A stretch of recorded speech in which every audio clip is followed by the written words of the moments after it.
Hello, welcome to this week's edition of my Career Drive Live.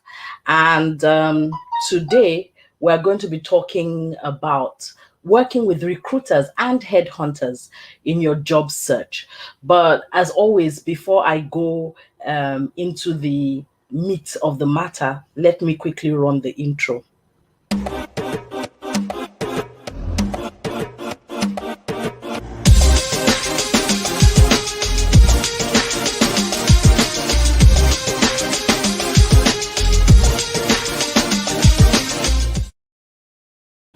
Okay, so very often, let me just start by saying recruiters get a lot of bad press. If you just do a quick search, or if you talk to one or two people who have been searching for a job for a while, a lot of the complaints come from, around frustration with not, I keep reaching out to recruiters and they don't, they never get back to me. Or I reached out to a recruiter and, sent them my resume and they responded once and just ghosted. I understand. It can be really frustrating. However, the way to make the most of recruiters in your job search is to, first of all, understand where they're coming from and how their process works. And that's what I'm going to try and break down for you, as well as share those 5 hacks I spoke about in the episode promo. So let's start from, who is a recruiter or a headhunter? Recruiters and headhunters are professionals who companies hire. Well, I won't say hire. Companies obtain their services to help them search for and find the best talent for open positions within the organization that they want to fill. Now, there are 2 sets of recruiters. You have the internal recruiters. An internal recruiter works within the company and is responsible for, searching for candidates, managing the recruitment process. That's one type of recruiter. Now, if you are, if you have a target to work for a certain kind of company, right? So maybe in your mind, I've always wanted to work for Google, or I've always wanted to work for one of my favorite companies now, SafeBorder, or Paystack, any company, right? Then it makes sense to find out, who's the internal recruiter, and try to reach out to them. Now, the main issue with internal recruiters is that they can only, right, work with you regarding openings within the organizations that they work for, right? Conversely, an external recruiter works with many companies trying to fill different roles, right? So if it's in terms of, I'm looking for multiple opportunities, of course you would go with, an external recruiter. A headhunter is a recruiter, but they tend to be more targeted in their approach, right? A general recruiter, their search method is, I'm looking out in the market and I'm trying to find, the most suitable profiles for this role. A headhunter does that, but is much more targeted. They're looking for specific people sometimes, or specific types of profiles. Anyway, both are great to work with. All right. So having covered what a recruiter does, now let's first of all try and see this process from a recruiter's eyes. Sorry, I'm just pulling up my notes. Right. So one big misunderstanding that people have, and let me clarify a bit. Yes, to a certain extent, the candidate is the recruiter's customer, right? But so let me just say, a recruiter has 2 customers: the company that has retained you to fill the position, as well as the candidates that you're taking through the recruitment process. Whilst recruiters will try and make sure that the process works for everyone, you must bear in mind, as the candidate, that the recruiter is working actually more for the company than for you, right? Because it's the company that pays the recruiter for this work, right? So if you have that in perspective, you will understand why expecting to send your resume to a recruiter and expecting them to devote a chunk of their time to finding you specifically a role is an error in judgment. A recruiter's job is to find the person for a role, not find a role for the person. Now, once you have that firmly in perspective, another thing you have to bear in mind is, remember, multiple roles, multiple companies. For each position, a recruiter can interact with between 100 to 200 or 250 candidates, trying to break it down, from the when people apply, and distill it down to when you get to those 5 or 10 candidates you put forward, down to when you make that final hire for that one position. It's a lot of work. And the one thing I can tell you, having been a recruiter myself, is that just the sheer volume of work and the juggling of priorities is a lot. So have some compassion. Recruiters are really stretched, right? Now, um the other thing you bear in mind when approaching a recruiter is, how is their own success measured? Of course, I've mentioned, the primary reason why any company will retain them is to fill that role, which means they have to actually find the right person. So finding the right person, then there's something called time to fill, the length of time it takes for them to find that person, right, and have that person in place in that position, is often a race against time, right, for the recruiter. And then, of course, there's the quality of hire, which means of the candidates you've brought forward to us, what's the quality of the candidates we've hired, right, based on your process? How well do they fit the position? And it even goes further in many instances to, how well does the person actually, perform when they join? How long do they stay? Those kinds of metrics. Now, when you understand what's driving someone, it then puts you in a unique position to then, tailor yourself to work with their process. One last thing to note before I move on from here about what drives recruiters is that most recruiters get paid on contingency basis. That is, they only get paid when someone gets hired, right, into the role.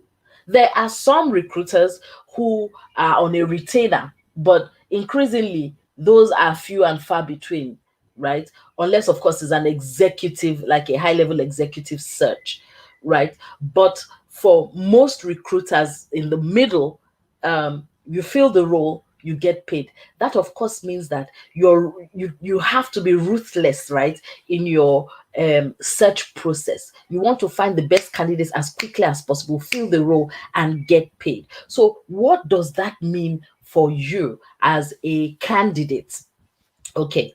First of all, let's talk about what profiles would benefit the most, right, from working with a recruiter.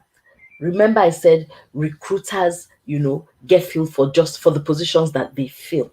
Now, if you're looking at it from the point of view of a company, companies do not hire recruiters to fill roles that they find easy to fill. Of course not. Who wants to spend money unnecessarily? Typically, companies hire recruiters to fill very technical roles, very senior roles, roles that are skills that are rare to find, or sometimes maybe they're entering into a new market, so they use a recruiter familiar with that market, or it's a volume, so they have to hire many positions within a very short time, right? The reason why any company will hire a recruiter is because there's something extra that they don't have the internal competence to do. Now, with that understanding, who would benefit the quickest, right, or the most from working with a recruiter?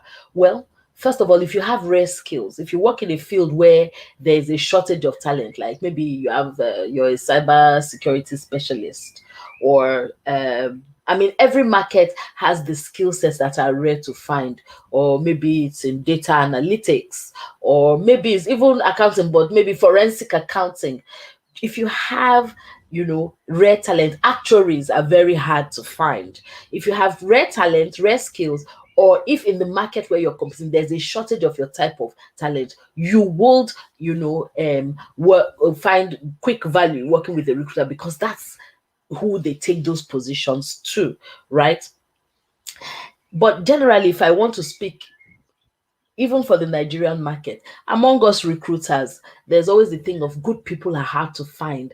The more senior roles, the more process-based roles requiring experience, right, and familiarity with working with systems sometimes are hard to fill. You just have to be a bit more research, right, and be a bit more observant about the market to determine where your skills fit and how to, determine your sweet spot in the market, right? So shortage of talent or rare skills. Then the other thing is, if you work for a company that has a very strong brand, a very well-known company, you work for Unilever, you work for, in Nigeria, MTN, you work for Google globally, you work for there are loads of companies, right? Strong brand, Netflix, strong brands. People are always looking to, headhunt, right? Or hire Amazon, hire from those firms because they believe that, having worked there, you understand what gave them the systems that gave them the competitive advantage, and they want to replicate that very quickly within their own business. So if you work for like a high prominent brand, you would be a good fit to work with a recruiter. And then, last but not least, which is why, this is great for you if you are an experienced manager or leader in your field, if mid to senior level, a reasonably good track record, then you will benefit from working with a recruiter or finding a recruiter in your field. Now, the other thing to bear in mind is, remember that contingency payment, that is, they get recruiters get paid only when they hire. How their fees are determined is that their fee is typically a percentage, right, of your annual pay. That's what the company will pay them for finding you. Therefore, I mean, any smart recruiter would optimize their portfolio towards high paying jobs, which is why we're having this discussion, right? You're a mid to senior level executive and you're looking for a high paying job. You will benefit from working with a recruiter. And then let's think about the opposite. Who, right, might have a challenge getting the attention of or working with a recruiter? Entry level, because it's not hard, right, to hire entry level. You're a fresh graduate, you're an entry level, unless that recruiter, that's their niche, right? Generally speaking, companies don't go and pay recruiters to hire fresh graduates. They just run their own programs and hire them directly. I mean, you have college campus recruiters. That's those recruiters who specialize in doing milk runs. We call them milk runs. That's going to the to various universities to just, start to generate interest. And but typically it is internal recruiters building employer brand value for their employer, and trying to get people into their talent chain that do that, even though there are one or two external recruiters who also do that. But generally speaking, you will not find a recruiter doing entry level recruitment unless their recruit is a bulk recruitment. Really, it makes sense. You know why? Because, I mean, how much is entry level salary, right? If I'm charging 10 to 15% for hiring one graduate, what's 10 to 15% of 100, about 1 million naira? Compared to, and it's the same amount of effort that it will take to hire someone who's earning, say, 20 million naira. I'm speaking in naira because most of my audience is in Nigeria. But I mean, the same principle around the world in pound sterling. I mean, would you want to invest more energy hiring someone whose pay is, say, 20,000 or 24,000 pounds per annum versus someone who's earning 70K per annum? So I mean, that's the logic behind that. The other type of candidate that might have a bit of a challenge working with recruiters are career changers. I mean, for several reasons. Remember, we said that recruiters typically, they're hired to find very specific skills within an area. Now, you that you're making a transition, yes, you have very specific skills, but you no longer want to use them with how you were using them before. Therefore, you would have to convince your employer, judging from your general performance and whatever it is you've done in addition to at least gain a little traction in your new field, or get certified or get knowledge, you have to convince the employer to give you a chance. It doesn't work so well with the recruiters equation, because remember, time to fill, very specific skills, very, for the best, most amount of income that one can get is how a recruiter would approach it.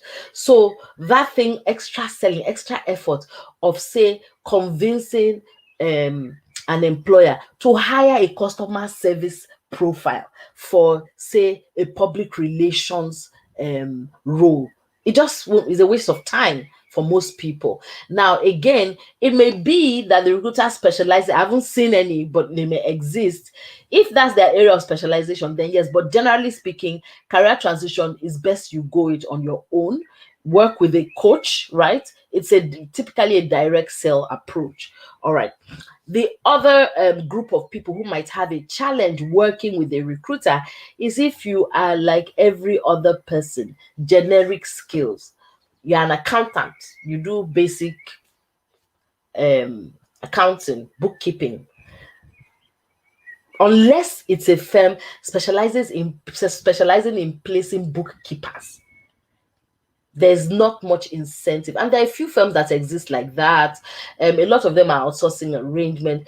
But if you don't have anything that makes you stand out, if the skills you bring to the table are easy to find, then there's no advantage to working with you from a recruiter's point of view, right? And then the last but not least, if you are looking to find work in a new city, or in a new country, or in a new geographical location, working with the local recruiters, with a recruiter, might be a bit of a challenge, right? Because a lot of the time employers are looking for relevant experience within, not just within the industry. So if I come and say, I was let's use customer service manager, right? 10 years in Nigeria, I relocate to, say, the US, right? And I go to a recruiter and say,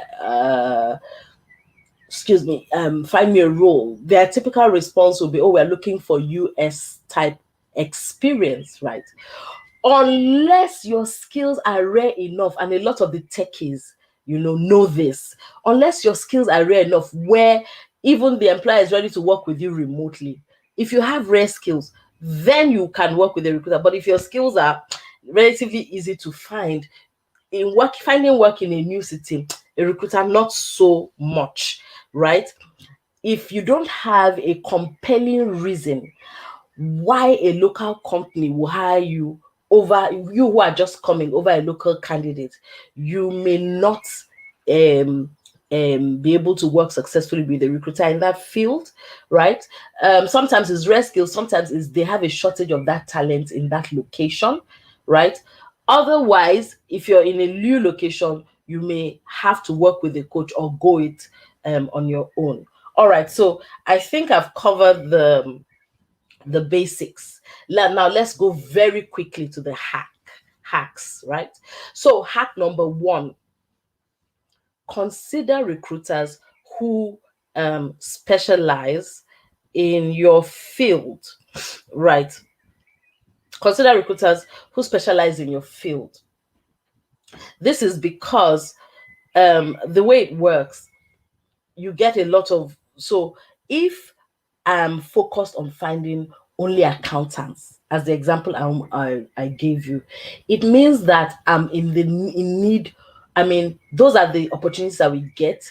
My database is fairly active. I'm constantly screening accountants. Therefore, if an accountant approaches me, there's an immediate point of, interest, because that's my area of specialization. So now the thing with job search, I always say, it is about specialization, especially when you get to mid to senior role. I mean, first of all, as a senior job seeker, you must know exactly what you're looking for. You can't approach, whether as an employer or recruiter, and say, well, I'm looking for a job, and they say, oh, what job are you looking for? Well, anything. it means you're not serious, right? So you're very clear about what kind of job you want to do and in which industry, or maximum 2 industries, you prefer to work. Find people who all they do is find people in that niche. You know, that is your biggest hack, right? That would automatically significantly reduce the number of I sent my resume to them or I approached them and they did not respond to me. Another hack, and there are 2 ways in which your relationship with you manage your relationship with recruiters. One is at the point of application. So you've seen this role, right? It makes sense to immediately find out who's recruiting this role. Sometimes on LinkedIn they let you know. And sometimes if you do a good search, you'll find out who's recruiting this role, and to send them, a brief message highlighting, how you match the role. Don't oversell yourself. Just show how you match the role, ask for a meeting or ask for a next step.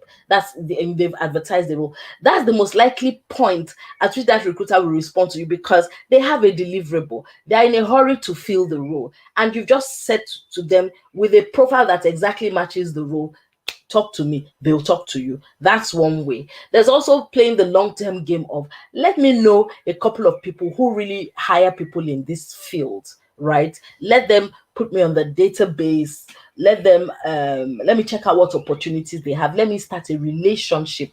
Now, recruiters are pushed for time, so it's not like they have a lot of time to be forming relationship with everyone. But if you're part of their target candidate, they will at least take the time to look at your profile and to tell you, what the next steps could be, right? So bear that in mind. Sometimes it may be, oh, I'm currently in Nigeria, but I'm going to move to the US next year, for instance, and I'm just looking out. Well, get to know the recruiters, check out the kinds of jobs, right, that they typically hire. What are the competencies there? You can actually send a note and say, look, I was looking at your profile. You tend to hire people for these types of roles. I'm really interested, in getting hired in your market. What's 2 or 3 things, pieces of advice can you share with me? You may get a response, you may not. And before I move on from this, so the 2 things that you must bear in mind: be very specific, but also if you don't get a response, don't take it personal. These people are pushed for time. A lot of the time, even me, right? I mean, people send me their resumes all the time. So I always tell people when I have the chance, don't send unsolicited resumes. First, start with a conversation opener. The best one is, you have an open role. Here's how I fit, right? And then the second one I've showed you is, oh, you hire these types of roles. I've checked out your profile. I've observed this. What 2 or 3 tips? So it's relationship first. If I'm just there as a recruiter, minding my own business, really rushing to fill the roles that I do have open, and someone who, is a profile unrelated to what I'm hiring for sends me a resume, there's very minimal chance that I will look at that person's profile. If it's on LinkedIn, I might click on it and say, okay, oh, okay, interesting. Typically, most of those resumes go into the database, right? And you may not hear back from me, right? But what happens is, the next time I have something matching your role, when we type in the parameters into the database, if your profile is a good fit, you come up and then they contact you. So it's not every time. Some people respond, some people don't take it personally. Make your pitch, give it 2 weeks, follow up, and then leave it if you don't get a response. But the most important thing is, be very specific in terms of knowing what you're looking for and how you match that role. Don't waste people's time. It takes me straight into the next one.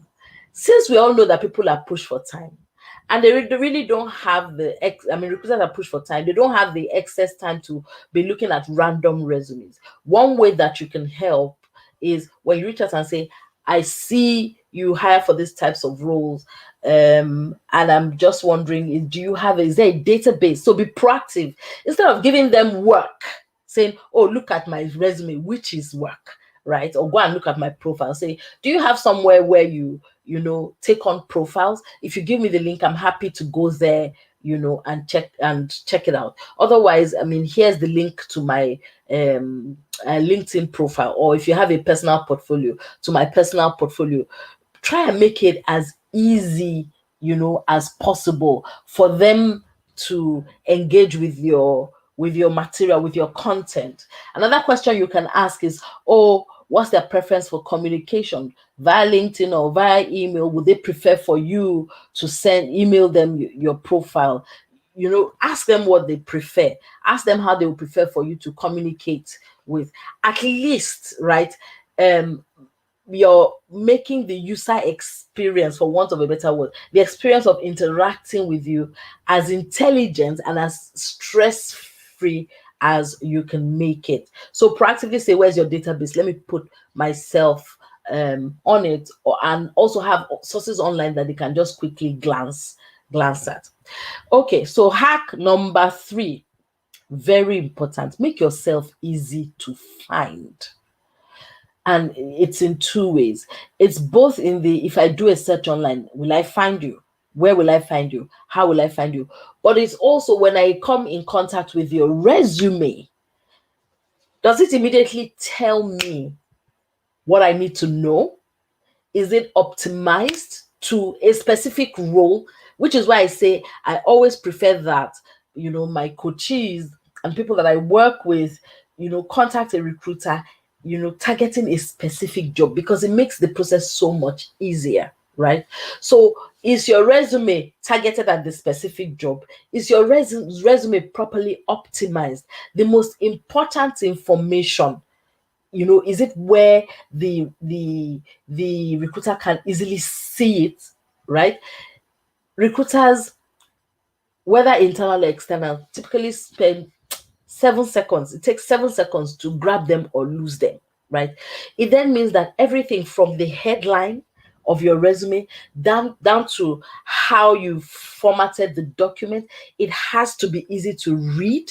Number one, it has to say what you bring to the table very quickly. That's why, for instance, when I teach resume optimization, or when I show people how to optimize their resumes, I say you must always start with, a skills-based headline, right, for your resume. So as I'm looking at it, I can immediately see, oh, this person has this experience and this special skills, this is number of years of experience, etc. So for instance, I am an experienced let me say, I am a career, for instance, I am a career coach who supports mid to senior level professionals, right, to learn. So it's very specific.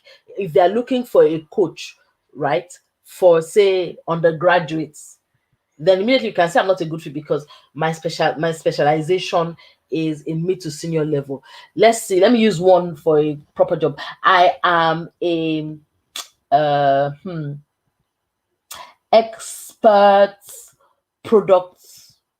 I'm an expert marketing manager, managing what's that thing called? Managing omni-channel, managing digital marketer for I'm sorry, because I'm making it up in my mind, it's not flowing smoothly. Okay, so expert digital marketer for financial services organizations, with 5 years working in Africa, as an example. Just a headline that immediately says the most important aspects of your profile relative to that job, right?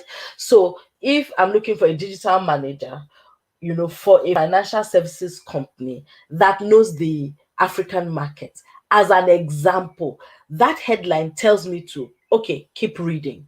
After that headline, you go to the next, you put a summary of the most important things matching the job requirements. There's a way to organize the information so that it's easy to follow.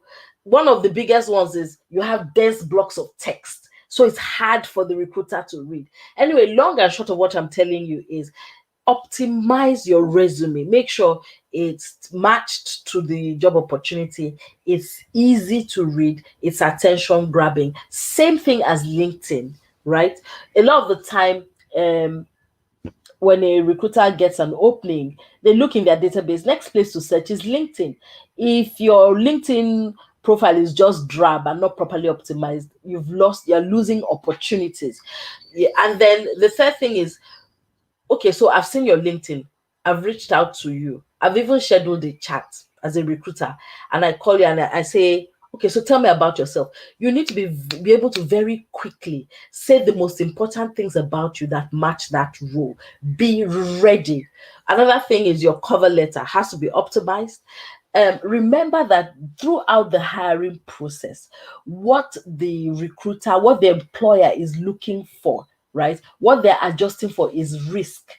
The big risk to them is hiring the wrong person. Therefore, what you want to do is provide evidence throughout the process. So, in optimizing your resume and your LinkedIn, numbers. If you say you've done this, quantify present your accomplishments, quantify them. If there are papers you've written, presentations you've made, make it easy to find these things so that if I'm researching you, I can immediately see that you are who you are. You say what you say, you can do. So evidence, right? Or independent evidence, and of course referrals and recommendations. And then try and be intelligent with your follow-up. As I said before, when you first contact someone, a recruiter, send it in, and then give it a couple. If it's unsolicited, give it a couple of weeks and then come back in. But if they reached out to you first, right, and then it's reasonable to give it a couple of days after the first contact to say, oh, or as you're having that initial contact, ask when next you can follow up. If for some reason you didn't, then give it a couple of days and say, I'm just following up on our chat, right? And then if they don't respond, give it another week, follow up. And then if they don't respond, you leave it, right? Always remember that person is very busy, is under pressure. If you're a good fit, they will come back to you. It's useful to follow up, but follow up intelligently. That's what I want to say. All right, hack number 4, and I've actually covered make yourself easy to find, especially online. I've talked about LinkedIn, but also look for industry focused databases. 2 ways. They're industry, like if you're certified or if you're a member of a professional association, if there's a list somewhere, if they have profiles on their website, go and put your profile on there. Get on the list, right? Attend the meetings so that they say, where are all the accountants in Lagos, right? If there's somewhere on the database where they can find you, make sure you're there. If your local professional associations, make sure you're there. But also you have what you call the CV banks, right? And there are different CV databases for all these job boards and proper CV databases. Find out the one that is most highly ranked, the 1 or 2 that are most highly ranked for your industry. It's useful to have a presence there. So yes, make sure your industry focused databases, whether run by your professional association, your alumni, or by a commercial third party who specializes in putting profiles together for people to come and search. Represent yourself there. It's also useful, if you can, to have your own online profile, your name.com, right? That just says who you are as a professional, gives examples of your work, invites people to come and interact with you. It makes you easier to find. By default, most people, when you search their names, LinkedIn is the go-to, but the more second or third objective sources you can provide, the better. If you are in the creative field, a portfolio of your work, movies you've made, or websites you've produced, or graphics you've done, examples of your work provided online, easily searchable, findable, are also useful. You have to make the effort. And so let's step back and look at it from a helicopter view now. You have to make the effort to build a strong professional brand. Now, a strong professional brand encompasses everything that you are as a professional, on and offline. It's what you stand for, it's what value you bring, is who you help, right?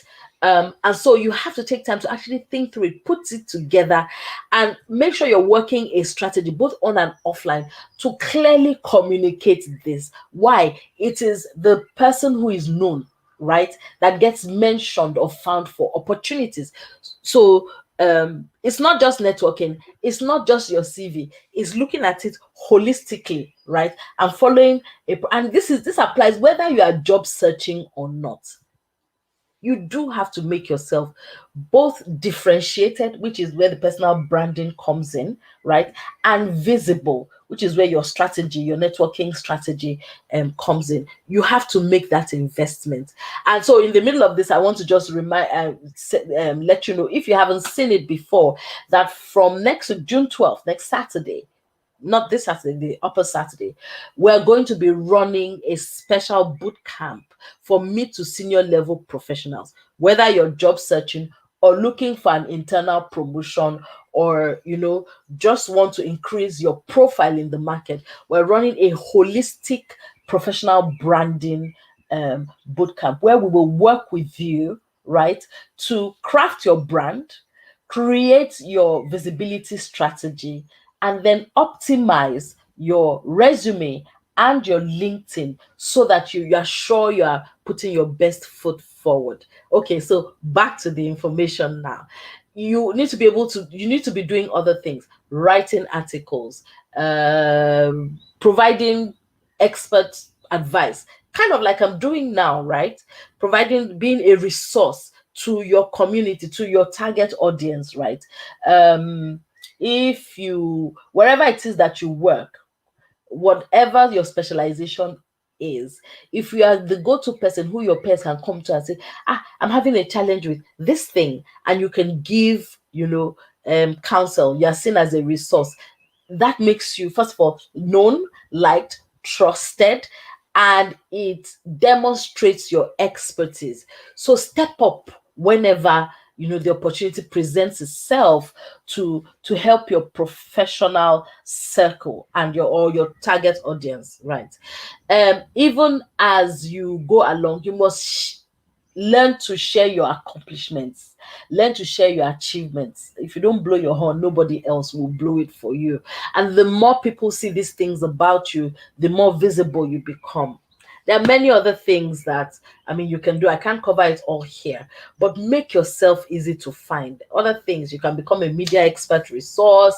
You can even do something unrelated. Maybe you're doing community service, right? And people in your community, every single great thing we are going to get as human beings in this life comes from relationships with other people.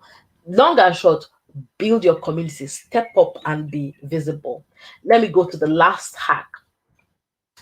The last hack is, so you found your recruiter. And now you are going through managing the experience or the process with them. Okay, so the very first thing I will say to you, too many people just lie on their resumes, or come into, because you're trying to sell yourself to the recruiter, you come in, sometimes it's not an outright lie, sometimes it's an omission. You must be very transparent with your recruiter. You know the reason why?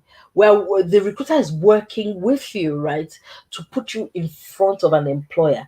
If you're not transparent about your work history, about your circumstances, and the process starts, if for some reason the employer kind of stumbles, right, on something that you did not disclose, number one, it makes it difficult for the recruiter to speak for you or to help you manage it. And there are ways to manage these things in advance.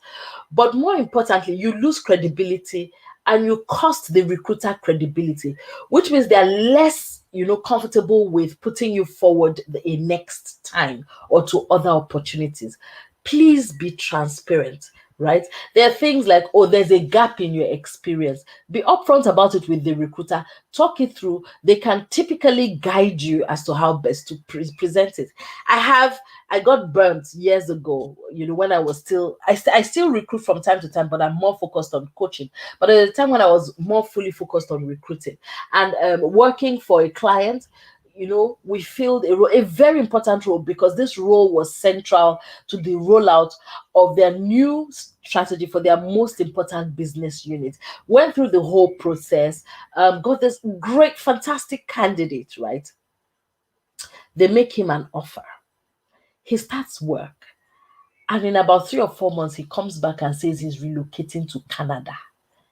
It was such a disappointment, and it made one look incompetent, because, I mean, in the first place, why are you putting forward a candidate who has plans to relocate to Canada, right?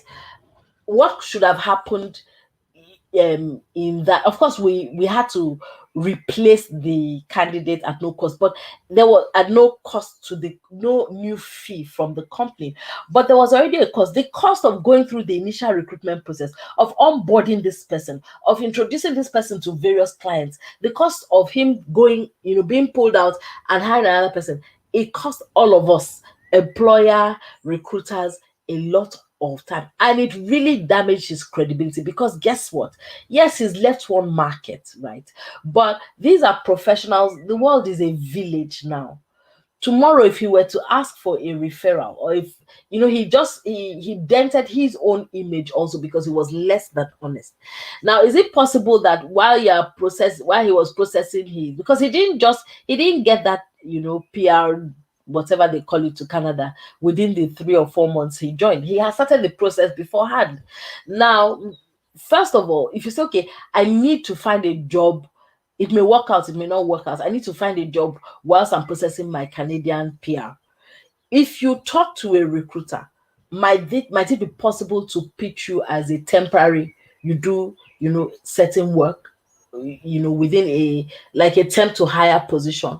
Are there other roles that have, tenure? Is there something that can be worked out so that everyone, it's a win-win situation for everyone? It's really important. Or there are people who get fired from their previous job and come and misrepresent themselves to the recruiter, or various things.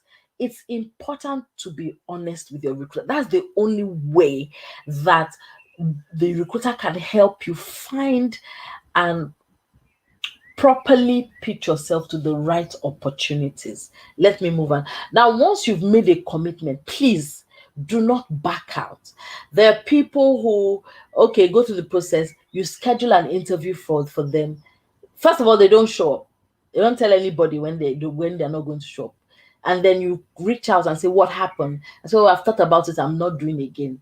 Don't do that.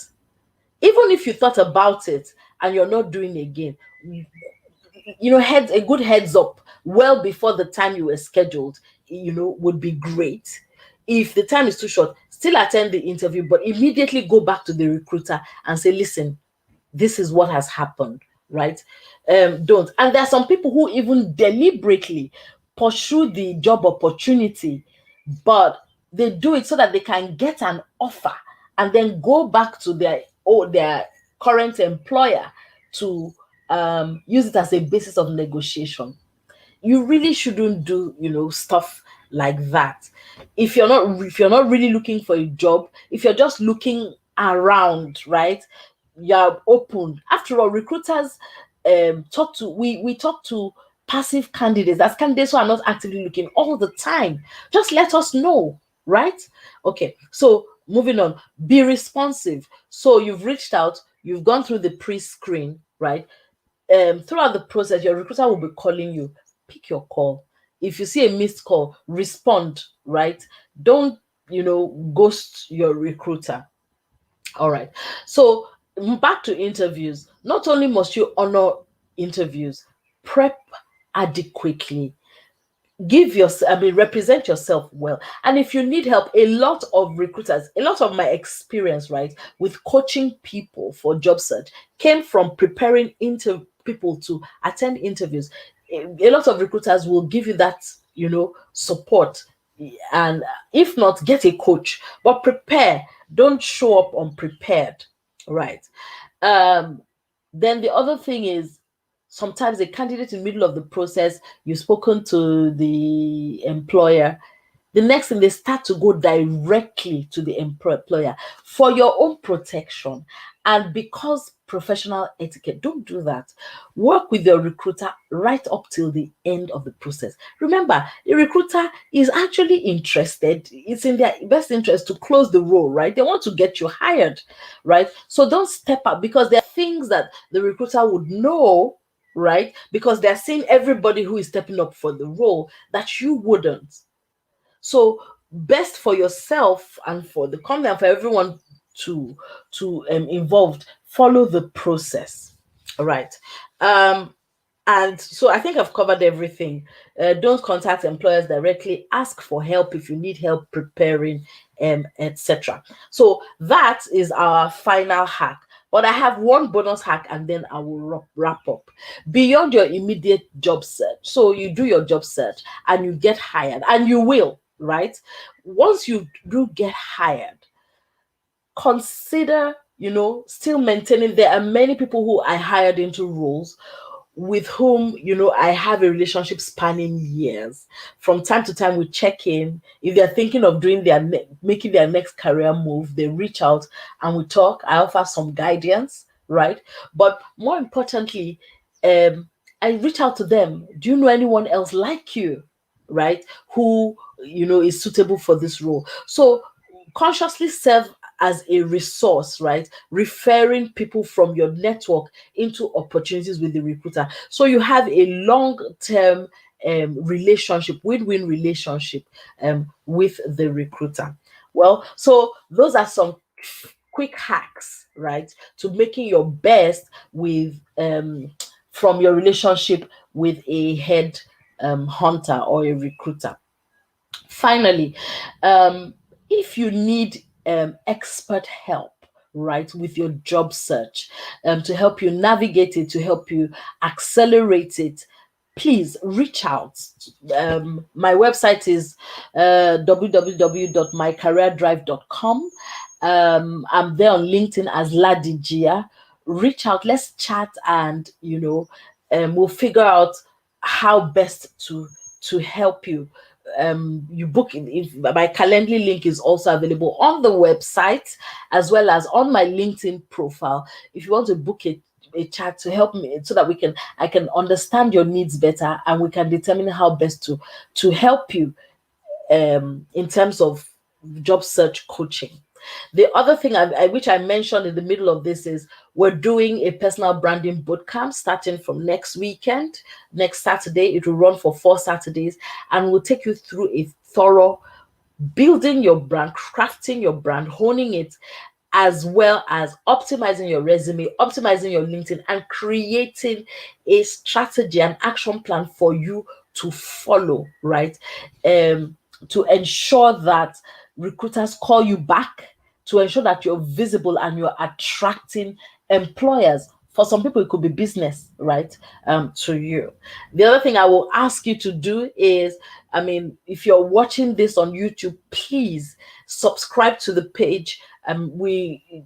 This live runs every week, but we also share content from time to time. So every time we upload new content, you get notified.